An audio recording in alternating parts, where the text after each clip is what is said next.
চট করে আসে না। ভগবান শ্রীরামকৃষ্ণদেবের একটা মজার কথা আছে, উনি তো খুব মানে বাস্তববাদী মানুষ ছিলেন এবং সব উপদেশ দিতেন, কিন্তু সব ভেবে চিনতে দিতেন, এলোমেলো কথা কিছু বলতেন না। তা ঠাকুর খুব চমৎকার একটি কথা বলেছিলেন, কৃপা বাতাস তো বইছেই, পাল তুলে দেনা। এই কথাটার মধ্যে দুটো অংশ রয়েছে, খেয়াল করুন। আমি আবার বাক্যটা করেছিলেন বিদ্যাসাগর মশাই সম্পর্কে, বলেছিলেন যে অন্তরে সোনা চাপা আছে, সোনা আছে কিন্তু সেটা ছাই চাপা আছে, খপর নাই। অর্থাৎ বিদ্যাসাগর মহাশয়ের মতন মানুষের মধ্যেও আরো যে সম্ভাবনা ছিল, সে সম্ভাবনাটার খবর বিদ্যাসাগর মহাশয়ের মতন মানুষও জানতেন না। এটা শ্রীরামকৃষ্ণের বক্তব্য। এতে বিদ্যাসাগর মহাশয়কে অশ্রদ্ধা করা হয়নি, বরং তার যে মহত্ব, তার অনন্তত্বকেই শ্রীরামকৃষ্ণ প্রকাশ করে দিয়ে গেছেন। বিদ্যাসাগর মশাই ঊনবিংশ শতাব্দীর কিংবদন্তি তুল্য এক ঈশ্বর প্রেরিত পুরুষ, কিন্তু ঈশ্বর সম্বন্ধে তার নিজস্ব কোনো আস্থামূলক ধারণা ছিল না। সেটা ঊনবিংশ শতাব্দীর সেই যুগের কারণেই। শ্রীরামকৃষ্ণ আপনাদের কাছে বিদ্যাসাগর মশাইও যেন সেই দায়টা দিয়ে গেছেন। উনি যে সোনার খবর জানতে পারেননি কিন্তু আছে, হয়তো জানার সুযোগ পাননি, সেই সোনাটা আপনারা যেন, সেই সোনার খবরটা আপনারা যেন পান, আপনারা যেন অন্য কেউ দিতে পারেন, যেন পান, যেন দিতে পারেন। এই কথাটা একটু সংকুচিত আকারেই বলতে চাই। তার কারণ আপনারা কিন্তু কিছুটা সেই খবর পেয়েছেন, কিছুটা সেই খবর, তার সেই ইচ্ছাটাকে মাথায় রেখে আপনারা তার প্রয়োজনটা সাধিত করতে চাইছেন। ভগবানের কৃপা এখানে যে গ্রামের সেই সমষ্টি ইচ্ছা আপনাদের মধ্য দিয়ে ব্যক্ত হয়েছে, ভগবানের কৃপা এখানে যে গ্রামের সেই সমষ্টি ইচ্ছার যে কার্য রূপান্তর, তা আপনাদের মধ্য দিয়ে পরিচালিত হচ্ছে। তাতেই কিন্তু এই গ্রামের জীবনের মধ্যে ওই যে একটি শান্তিময়, সুস্থ, একটি চমৎকার আনন্দময় জীবন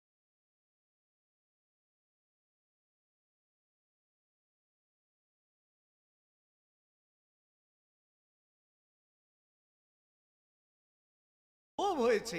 যদি আমি রাজার মতন সম্পদ পেতে পারি, তা কি করে সেটা পাওয়া যাবে, এইটা সে রাত দিন খালি চিন্তা করছে। চিন্তা করতে করতে একদিন নাপিত এবং নাপিতের স্ত্রী দুজনেই রাতে স্বপ্ন দেখলো যে একটি গাছ আছে, যার কাছে গিয়ে যদি ধনরত্ন চাওয়া যায় তাহলে নাকি সে ধনরত্ন দিয়ে দেয়।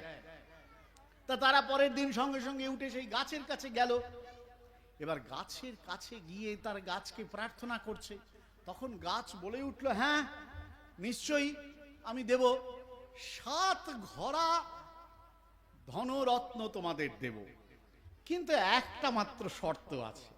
শর্তটা হচ্ছে এই যে 7 ঘড়া ধনরত্ন যেন পূর্ণ থাকে, তার মধ্যে 6টা ঘড়া পূর্ণ থাকবে, একটা ঘড়া পূর্ণ থাকবে না। ওই ঘড়াটা তোমাদের পূর্ণ করতে হবে।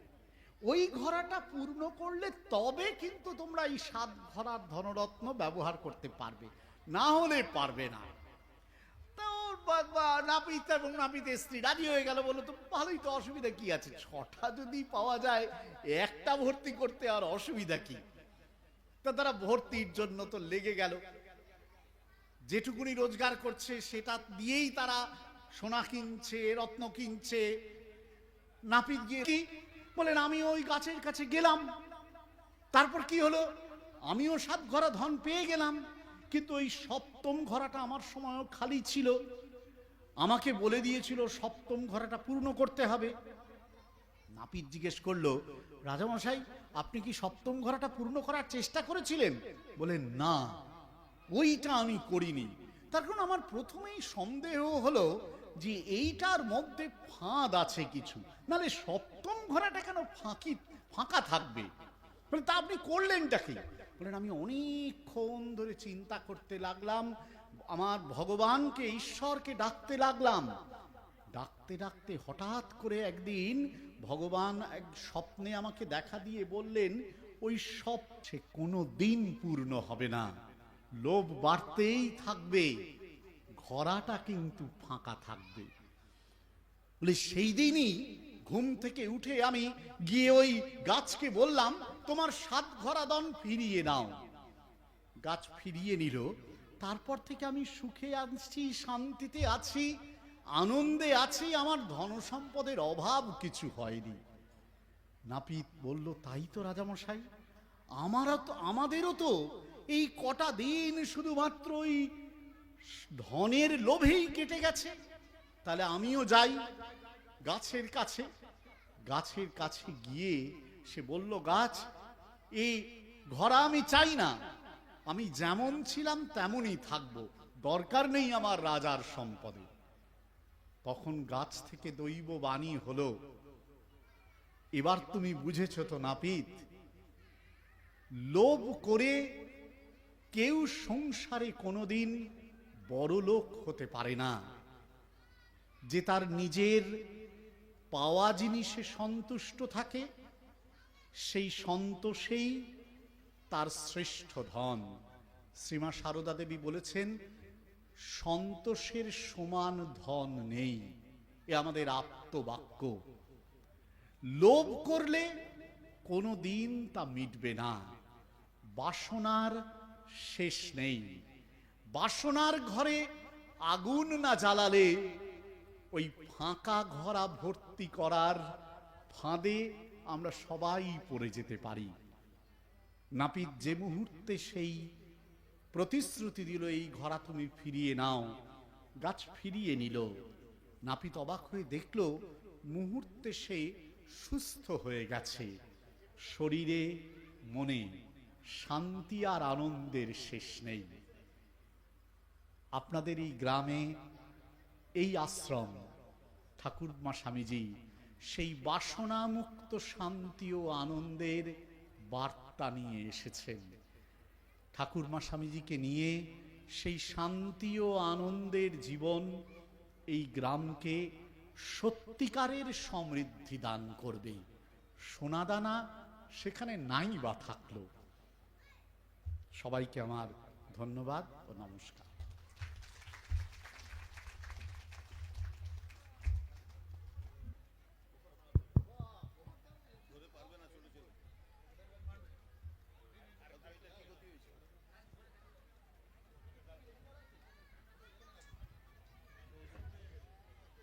এসো।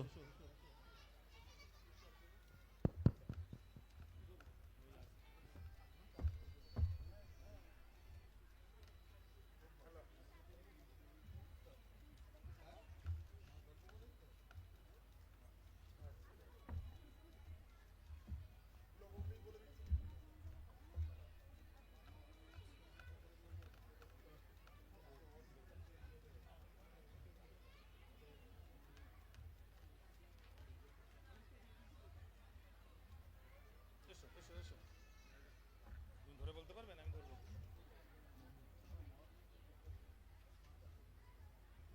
বলো বলো, কবিতা আবৃত্তি করবে তো?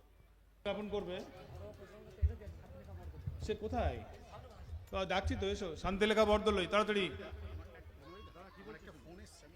হ্যাঁ হ্যাঁ, তো তাড়াতাড়ি বলবে তো। তোমাদের কালকে জিজ্ঞেস করলাম। চলো চলো বাবু, তাড়াতাড়ি বলো। নিজের পরিচয় দাও, নিজের নাম বলো তাহলে। হ্যাঁ হ্যাঁ বলো। ওং ধর্মস্থাপী ব্রহ্মানন্দ মহারাজের কিছু কথা ধর্ম প্রসঙ্গে পাঠ করব। মহারাজ, সাধারণ মানুষের মন তো নদী স্রোতের মতো, সদাই নিচের দিকে, কামিনী কাঞ্চনের দিকে, মান যশের দিকে ছুটেছে। সেটাকে মোড় ফিরিয়ে দিতে হবে। মনের প্রবাহ সদা ভগবদ্ভিমুখী করতে হবে। ঠাকুরের মন সদাই তুরীয় ভূমিতে থাকত। জোর করে জগতের দিকে মন নিয়ে আসতে হতো। পঞ্চবটিতে যখন সাধন করতেন তখন সদাই তার মন সেই ভূমি মন বেশ স্থির হয়, আবার এক এক দিন শত চেষ্টা করেও স্থির করতে পারি না, কেবল এদিক ওদিক ছুটাছুটি করে বেড়ায়। উত্তরে, ওরে গঙ্গায় জোয়ার ভাটা আছে জানিস তো, সেরকম সব জিনিসেরই জোয়ার ভাটা আছে, জানবি সাধন ভোজনেরও জোয়ার ভাটা আছে, তবে সেটা প্রথম প্রথম, ওর জন্য কিছু ভাবিসনি, লেগে পড়ে থাকতে হবে। কিছুকাল নিয়মিত রূপে সাধন ভোজন করতে পারলে তখন আর জোয়ার ভাটা খেলবে না, তখন একটানা গঙ্গা হয়ে যাবে। আসনে বসেই অমনি ধ্যান জপ আরম্ভ করতে নেই, প্রথম বিচার করে মনকে বাইরে থেকে গুটিয়ে এনে তারপর ধ্যান জপ আরম্ভ করতে হয়। কিছুদিন এইরূপ অভ্যাস করতে করতে মন ক্রমশ স্থির হয়ে আসবে। যে সময়টা মন একটু স্থির হচ্ছে বুঝবি, তখন সব কাজ ফেলে দিয়ে ধ্যান জপ করবি। আর যখন ভালো লাগছে না, মন স্থির হচ্ছে না, তখন নিয়মিত সময়ে আসনে বসে বিচারাদি সহায়ে মনকে স্থির করবার চেষ্টা করবি। একেবারেই কি মন স্থির হয়? স্ট্রাগল স্ট্রাগল স্ট্রাগল, প্রতি মুহূর্তে স্ট্রাগল করতে হবে। মন বলো, বুদ্ধি বলো, ইন্দ্রিয় বলো, স্ট্রাগল থাকলে সব কন্ট্রোলে এসে যায়। প্রশ্ন, মহারাজ ঠাকুর এখনো আছেন? উত্তর, তোর দেখছি মাথা ফাতা খারাপ হয়ে গেছে। আমরা বাড়ি ঘর দৌড় ছেড়ে দিয়ে আজীবন এইভাবে পড়ে রয়েছি কিসের জন্য? তিনি সব সময়েই আছেন, তাকে জানবার জন্য দিনরাত তার নিকট প্রার্থনা করো, তিনি সব সংশয় দূর করে দিবেন, তার স্বরূপ বুঝিয়ে দিবেন। প্রশ্ন, আপনারা এখন ঠাকুর দেখতে পান? উত্তর, তিনি যখন দয়া করে দেখা দেন তখন দেখতে পাই, তার দয়া হলে সবাই তাকে দেখতে পাবে, তবে তাকে দেখবার সে অনুরাগ, সে আকাঙ্ক্ষা কয়জনের আছে? নমস্কার। খুব সুন্দর পাঠ করেছো, গুরুগম্ভীর কথা, কিন্তু ছোটর গলায় বেশ ভারী সুন্দর মিষ্টি শোনালো। এই কথাগুলি আমাদের মনে রাখতে হবে সবসময়। ধ্যান সময় বের করে আমাদের অনুষ্ঠানে উপস্থিত হয়েছেন এবং তার মূল্যবান ভাষণে আমাদের সমৃদ্ধ করেছেন, তার জন্য আমাদের কৃতজ্ঞতার অন্ত নেই। আজকের এই দিনটির মাহাত্ম্য আমাদের ক্ষুদ্র সেবাশ্রমের ইতিহাসে চিরকালের মতো স্বর্ণাক্ষরে লেখা হয়ে গেল। পূজনীয় মহারাজজিকে ধন্যবাদ জ্ঞাপনের স্পর্ধা আমাদের নেই। আমরা শুধু পূজনীয় মহারাজের আতুল শ্রীচরণে বারংবার প্রণাম নিবেদন করতে পারি, আমাদের আবেদন করতে পারি যেন মহারাজ সর্বদাই আমাদের সেবাশ্রম এবং এই সেবাশ্রমের সদস্য ও সদস্যদের সঠিক পথের দিশা দেখান। তাকে যেন আমরা চিরকাল অভিভাবকের স্থানে প্রথিতযশা অধ্যাপক শ্রীরামকৃষ্ণ ভাবানুরাগী ও সুগায়ক, ওনাকে জানাই প্রণাম, শ্রদ্ধা, ধন্যবাদ ও কৃতজ্ঞতা। সেবাশ্রম কর্মচারী সমিতির সেবাশ্রম কার্যকরী সমিতির সভাপতি শ্রী বংশীবদন মণ্ডল সামনে থেকে নেতৃত্ব দিয়ে আমাদের পরিচালনায় এক গুরুত্বপূর্ণ দায়িত্ব পালন করেন, তাকে জানাই শ্রদ্ধা, প্রণাম ও ধন্যবাদ। আজকে সবাই উপস্থিত সকল শ্রদ্ধেয় শিক্ষক, শ্রদ্ধেয় শিক্ষিকা, অতিথিবৃন্দ এবং বিভিন্ন বিদ্যালয় থেকে আগত সমস্ত শিক্ষার্থীদের জানাই যথাযোগ্য প্রণাম, নমস্কার, শ্রদ্ধা, ধন্যবাদ ও অভিনন্দন। শ্রদ্ধেয় ধীমান মিত্র মহাশয়, আমাদের সেবাশ্রমের অন্যতম পীঠক মহাশয় প্রমুখ অর্থ এবং পরামর্শদাতাদের জন্য যথাযোগ্য শ্রদ্ধাপূর্ণ প্রণাম, নমস্কার ও ধন্যবাদ। এছাড়া ইরপালা ও পার্শ্ববর্তী গ্রামের যে সমস্ত দিন দুঃখী শ্রমজীবী মানুষরা কবির সেই মহানুক্তিকে স্মরণে রেখে যা কিছু তোর দেওয়াই আছে দিয়েই দে তুই আজ, দুঃখী জনের ভিক্ষা মুষ্টি দানের সেরা দান। আমরা যখন ভিক্ষাপাত্র নিয়ে এই সব শ্রমজীবী মানুষের দুয়ারে গিয়ে দাঁড়িয়েছি, তারা যৎ সামান্য চাল, একটি আলু, দু একটা পয়সা আমাদের ভিক্ষাপাত্রে দান করেছেন। সেবাশ্রমের পক্ষ থেকে ওনাদেরকে জানাই আন্তরিক কৃতজ্ঞতা। সেবাশ্রমের সকল সদস্যা, কর্মী ও সেবাশ্রমের যথাযোগ্য স্থানে প্রণাম, নমস্কার, শ্রদ্ধা এবং অভিনন্দন। ক্ষুদ্র পরিসরে সকলের নাম না দেওয়ার অপরাধে নিশ্চয়ই ক্ষমা করবেন। এই মঞ্চ তৈরি, আলোকসজ্জা, মাইক ব্যবস্থা, প্রসাদ রান্না, পরিবেশক প্রভৃতি সকলকে এই আশ্রমের পক্ষ থেকে ধন্যবাদ ও কৃতজ্ঞতা। সর্বোপরি শ্রী শ্রী রামকৃষ্ণ, শ্রী মা সারদা দেবী ও সকল পরিষদকে শ্রীপদে জানাই ভুলণ্ঠিত প্রণাম। নমস্কার।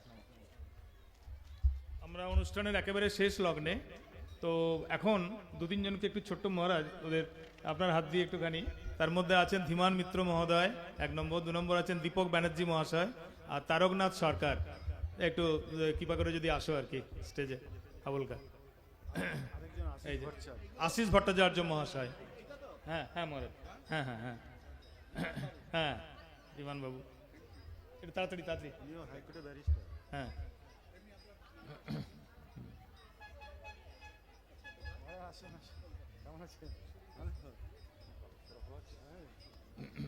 ধীমান মিত্র, এখন তারক সরকার।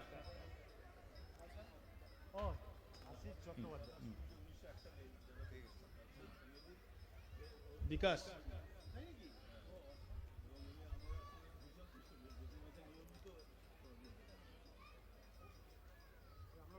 এই চাঁদু তাড়াতাড়ি।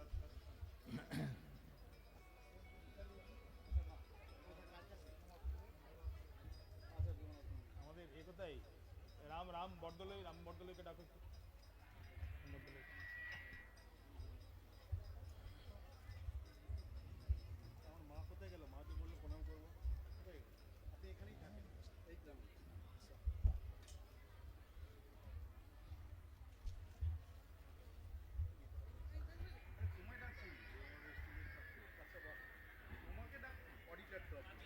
মা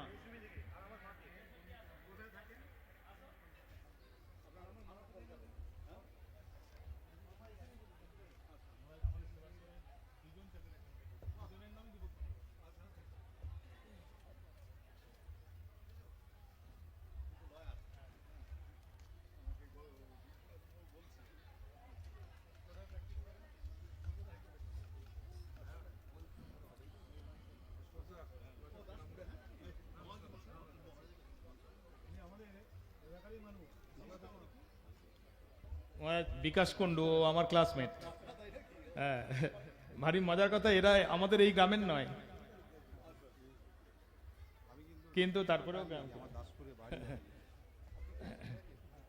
এও আমার ক্লাসমেট সুব্রত পাল, ওই ধরণীবাবু ছেলে, যে ছেলেটির ছবি দিল ওর বাবা। মহারাজ এও আমার ক্লাসমেট। না, ও ক্ষীরপায়ে থাকে।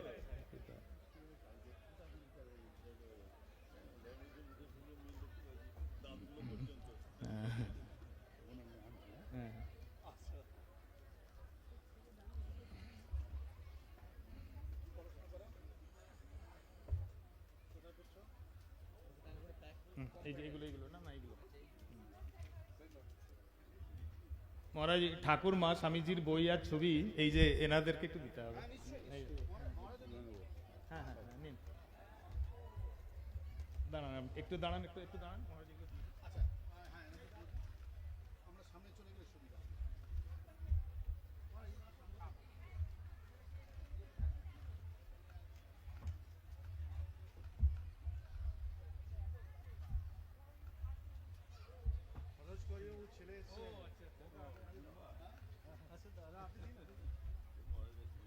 বনমালী, হ্যাঁ রাইট। এই দীপক বাবু আছে, বনমালী।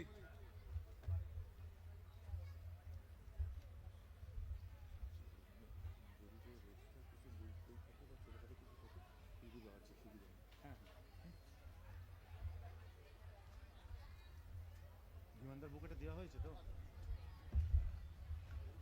আসুন আসুন, আরে আসুন, আসেন না।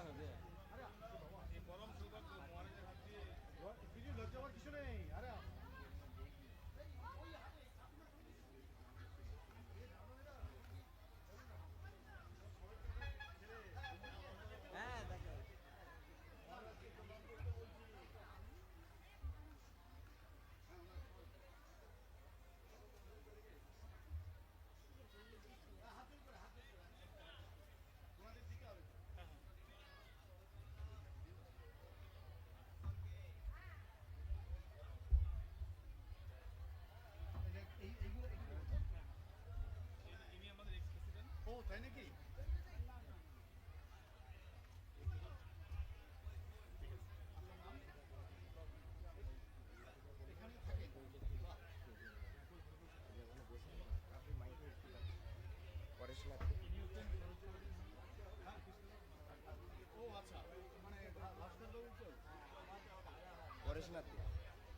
সদ্যেও পরেশনাথ দে মহাশয়কে একবার স্টেজে আসার জন্য অনুরোধ করছি, একটু দয়া করে যদি তাড়াতাড়ি আসেন। পরেশনাথ দে।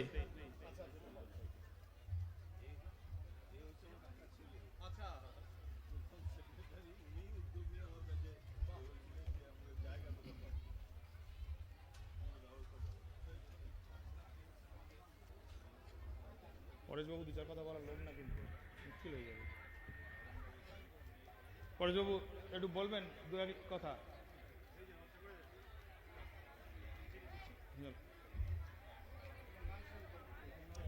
হ্যাঁ,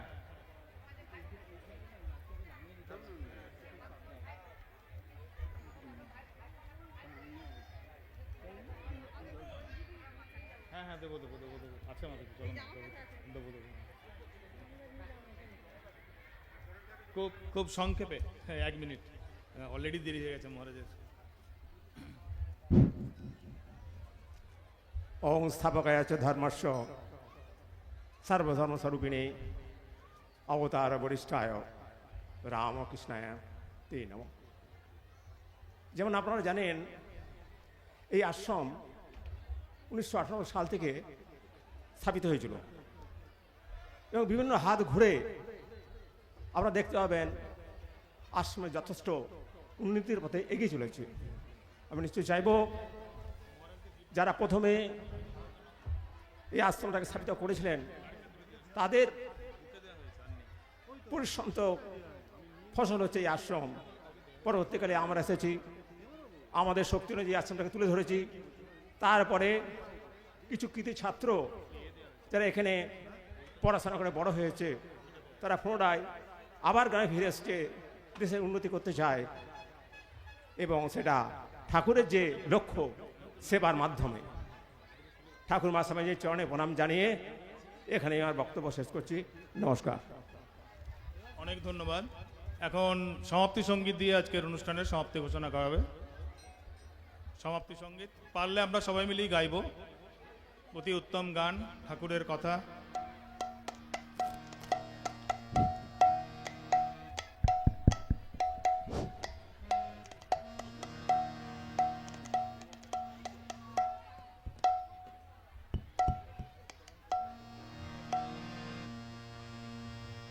हेलो।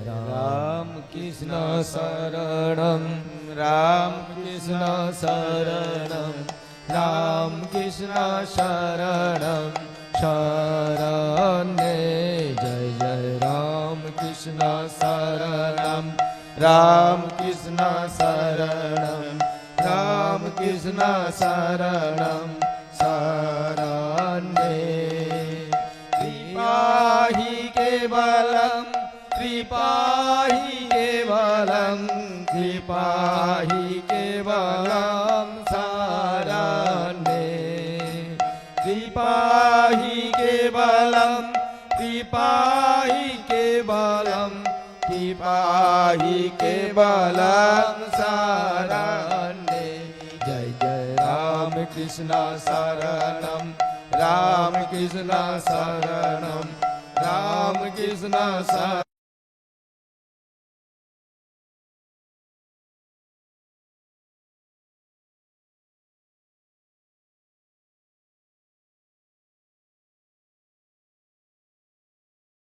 कृष्ण शरणं राम कृष्ण शरणं शरणे राम कृष्ण शरणं राम कृष्ण शरणं गुरवे नमो श्री गुरवे नमो श्री गुरवे नमो नमो जय जय राम कृष्ण शरणं राम कृष्ण शरणं राम कृष्ण शरणं शरणे राम शरणं राम कृष्ण शरणं राम कृष्ण शरणं शरणे राम कृष्ण जय जय राम कृष्ण जय जय राम कृष्ण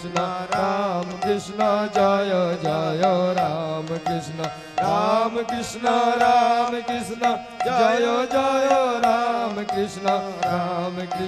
राम कृष्ण जय जय राम कृष्ण जय माँ जय माँ जय जय जय माँ जय माँ जय माँ जय जय जय माँ जय माँ जय माँ जय जय जय माँ जय माँ जय माँ जय जय जय माँ जय स्वामी जीर जय जय स्वामी जीर जय जय स्वामी जीर जय जय स्वामी जीर जय जय स्वामी जीर जय जय स्वामी जीर जय जय स्वामी जीर जय जय स्वामी जीर जय राम कृष्ण शरणं राम कृष्ण शरणं राम कृष्ण शरणं शरणे जय जय राम कृष्ण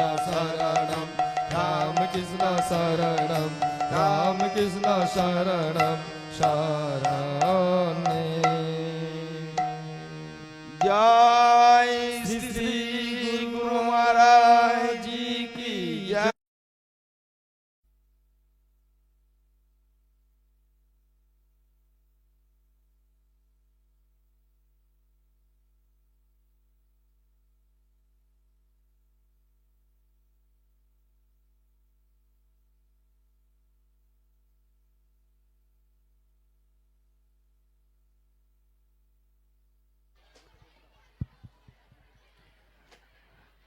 যে সমস্ত মা বোনেরা ভক্তবৃন্দরা এসেছেন প্রত্যেকেই প্রসাদ নিয়ে যাবেন।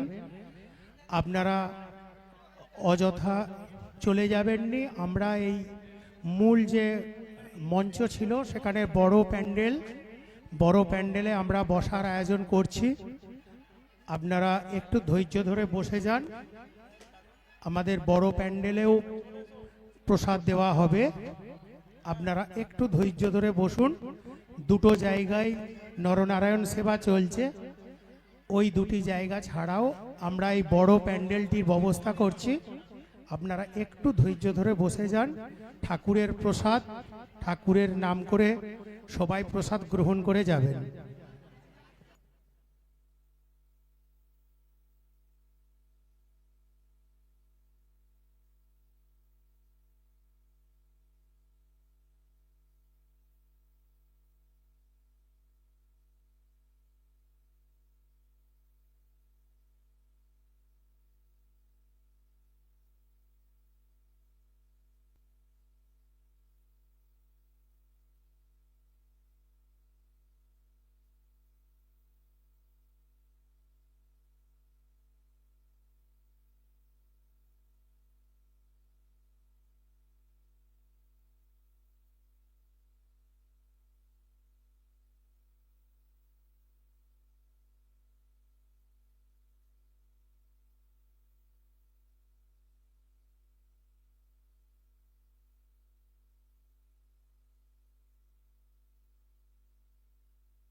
Hello district, hello chick, hello chick, hello district, hello hello chick, hello, hello district, hello district, hello, hello.